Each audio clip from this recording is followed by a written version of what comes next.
Everyone, welcome to our first and informational session for athletes and parents as it relates to our USRowing Youth Beach Sprints. It is our inaugural, annual, and first. We have two wonderful USRowing staff with me here today. The mastermind of everything competitions wise, Miss Sarah McAuliffe, who is organizing everything flat water and now the youth beach sprints related. So she's an amazing extraordinaire. And then we have Mike Zimmer here, Director of Sports Operations. You've seen him around at trials and at juniors and masters and all these sorts of events. And he really keeps the competitions and the ship running smoothly. And I'm a little bit of a newbie. I came to US Rowing only about 2 months ago, but I'm very excited about my role as Director of Sport Growth. I'm focused on coastal and indoor growth for US Rowing. So to kick things off here, I just want to talk about coastal rowing. I think everyone knows about beach sprints, and that's what we're here to talk about. That's what it's going to be at, junior beach sprint nationals. But I want to sort of talk about both sides of the world so that all of you who are new to the world coastal, you get the full breadth of it. So to start off on the left-hand side, coastal endurance rowing, or some people just call it coastal rowing broadways, has been historic. It's been around since 1980s, 1990s. Started off in France as sea rowing. This style of rowing has mass starts, so it's different than head racing where you are staggered. It is actually just like these massive 20 to 40 boats all kind of going towards one buoy, and the distances can range anywhere from 2K to 6K to even 23K. Um, every racing course has a different pattern and different distance. Sometimes you steer counterclockwise or clockwise. Sometimes you do a sharp angle or a bigger angle. And this competition format is very much what you're used to seeing. It's in heats and quarterfinals and semifinals and finals. Generally, it's just heats and finals, but it depends on how big the competition is. And then on the right side is what you are all here for, which is, the beach sprints part of coastal rowing. It was new and invented in 2015 by World Rowing. It is the one that is in the LA 2028 games, confirmed for the men's single, the women's single, and the mixed double. And beach sprints has not just a water component, but also a land component where you have a running start and a running finish. And it could range anywhere from 10 to 100 meters, depending on the tidal conditions. So it's almost like your racing elements are evolving as you're racing. There are three buoys to slalom around, 250 out and 250 back. So it's 500 meters total. And the competition style is a bracket system. So it's 1v1. And, if you win that bracket, then you move on to the next round, similar to like March Madness, I guess you could say. So very different than the endurance style racing, but very, very exciting as well. So why try coastal? Both types, but most importantly, beach sprints at in Sarasota. It's action packed, high adrenaline. It's very quick. We like to call it sort of the mountain biking or the BMX of rowing. Um, and you don't need any prior experience to try coastal rowing. We encourage you to at least have one semester of rowing of some kind, just so you know what it feels like to float in a boat and take strokes and square and feather. But aside from that, a little bit of sculling experience could be helpful, but it's not necessary. And we're able to more than teach you to get ready for national competitions in Sarasota, Florida.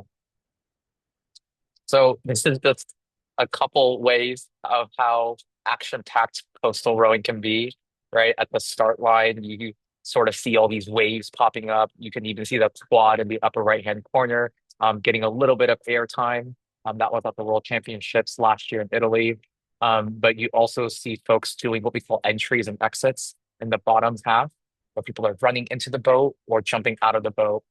So yeah, very exciting stuff. And it goes by really quick. So there's a lot of action happening in a short amount of time. So yeah, with that, I'm happy to turn it over to Sarah and Mike to discuss the rest of the slides. Sure. Thanks, Peter. I'm Mike Zimmer, and we've been running the beach sprints as a national team selection event for the past 9 years. So we put on quite a few of these events, and we're really excited that this is the first youth beach sprints that's going to be run right after the Youth Nationals by Sarah. So let me talk a little bit about sort of the details of the racing. Um, it's as Peter mentioned, it is a slalom course. The sprint portion is a slalom course where each athlete or pair of athletes, depending on if you're in a single or a double, there's also a quad that is contested, but not at either the trials or the youth beach sprints. Um, but in either case, you race a slalom out in one of two parallel courses. You turn around the outer buoy and you race back in a straight line. You start on the beach, race to your boat, run the slalom out, run the straight line back, sprint back to the finish line. The first one across wins. Prior to the uh, prior to the head-to-head racing, we select down to pairs through a processional time trial, and what that looks like is a boat racing out slalom around the right-hand course, and then rowing across to the left-hand course and racing straight in again with the land component as well with the sprint. And that's essentially it's run a little bit like a head race where each competitor is starts on about a minute and a half, 2 minutes center.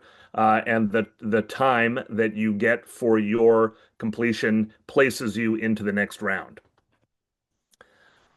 Peter, you can go ahead and hit the next slide. So that's how we get this bracket format.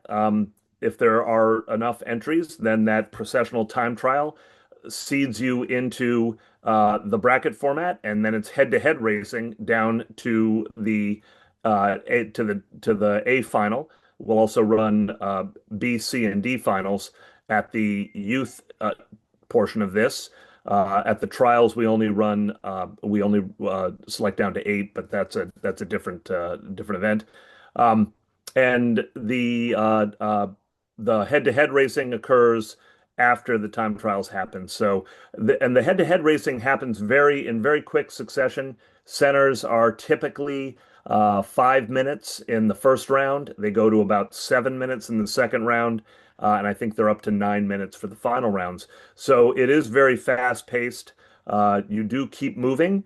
The racing comes fast and furious, and it's a pretty exciting thing to be a part of. You can hit the next one there, Peter. So a couple details about people who haven't done this before. For people who haven't done this before, Beach Sprints is a little different than any other event in that the local organizing committee provides the shells, and they're all matched in terms of weight, hull shape, and rigging, and they're all fixed. So you are not allowed to change the rig of the boat except for the foot position. Um, so you get a boat, and it could be any one of the what are called pool boats. Could be any one of them. That's the one you race in, and you could have a different one for the next round, depending on the positioning of the boats. All competitors are responsible, though, for providing their own oars. And we know that traveling with oars can be difficult, so oars are available for rent at the event. Um, you saw in the initial pictures that there were people holding the boats in the surf. They're called boat handlers, and they're an essential part of your competitive team. They hold the boat for the athletes to get into the boat, and they catch the boat when the boat is returning from the water. It's an important job. It requires some agility in the water. It requires some strength and the ability to handle the boat once the athletes have jumped out of it. So it's something that's part of beach sprints, but is probably new to anyone who's done flat water racing, and it's not something that's required in the coastal portion, but the beach sprints, it's an important element. So Peter. Now I'm going to turn it over to Sarah, and she's going to talk a little bit more specifically about the Youth National Championships. Awesome. Thanks, Mike. So Awesome, thank you. Youth Beach Sprints is the first year that we will officially host this event. We're hosting it on South Lido Key Beach, not too far from Nathan Benderson Park, and we've intentionally placed it so that it is immediately after the Youth National Championships, hopefully allowing for crews and teams to make one trip down to Sarasota, or extend their Youth National stay just a couple days. This also means that, as Mike mentioned, you don't need to bring your own shells or anything like that. So it's a really easy transition of adding a couple more hotel room nights, but also the opportunity to race at a national championship in a new sport discipline. So on this form right here, you'll see some important dates. So right now, registration is open, and you have until June 4th to submit those entries. It is capped at a certain amount of entries per event, just because, as Mike was mentioning, there is a very set progression there. But we currently have room. So if you haven't already, feel free to go get those entries in. And Peter, we can jump to the next slide. Awesome. And then the events that we're hosting, you'll see it right here. So if you are competing at Youth Nationals, we have a list of 40 plus events. So here we're working with 5 events, and the really exciting opportunity that you'll get as athletes in this is hopping in the boat multiple times, doing multiple. It's not a one and done. You're getting in the boat and racing multiple times against other crews too. So sticking with that single and double events as well. On top of this, so you see above, we have a Monday, Tuesday, Wednesday schedule. Again, that's right after Youth Nationals. What you'll find on that Monday is a beach sprints orientation. And so it's a requirement for all athletes participating in this. And think of it more as a safety lesson on how to maintain your boats, how to manage your boats, and then getting a little bit of practice jumping in and out here. As Peter mentioned, you do not need Beach Sprints experience to race in this event, but we are highly recommending sculling experience and definitely needing rowing experience. So this beach sprint orientation, it'll be a good time for myself and our director of safeguarding to go over details again of just like keeping you all safe, teaching you a little bit more about what it means to be a boat handler, and going from there too. The last thing I'll add, so I mentioned the word boat handlers, and Peter and Mike have both touched on this as well. When you are entering as a single athlete or your coach is entering a team, you are required to provide 2 boat handlers with your entry. And these are people who, don't need immense boat handling experience, but these are people that will be able to jump in and hold your boat there as you're getting in and out of the shell. What we will provide too is we have a couple of helpers who are beach sprint experts, and Peter will be there as well to help crews get in and out there and just again learn how to be a boat handler. And if we need some extra help, then they'll be able to jump in. So I'll stop there, Peter. I'll pass it back to you. Yeah, and I actually just want to add there, especially because of the uniqueness of the boat handler element in coastal rowing, encourage that Monday is not just a time for coaches and athletes, it's also an opportunity for boat handlers. You definitely don't want your boat handlers, who are helping you with the competition to jump into it cold on the actual race day. So it is good for them to, be part of the Monday, practical as well as the practice on Tuesday. Um, so our location will be here in South Lido Key Beach Park on the Gulf. So it is still in Sarasota. So it's just a short drive away. But of course, it can't be in the same place as Nathan Venderson because there's no sand or ocean there. But if you have any other questions, we're happy to sort of provide you directions. And um, I believe both Regatta Central and our US Rowing website should have some guidance and directions on how to get to this location. Right. And like I said, this is pretty short and sweet. We're going to end our web information session here. If you have any questions, Mike, Sarah, and I are available over email. But with that, thank you so much for joining us, and we're happy to take any questions.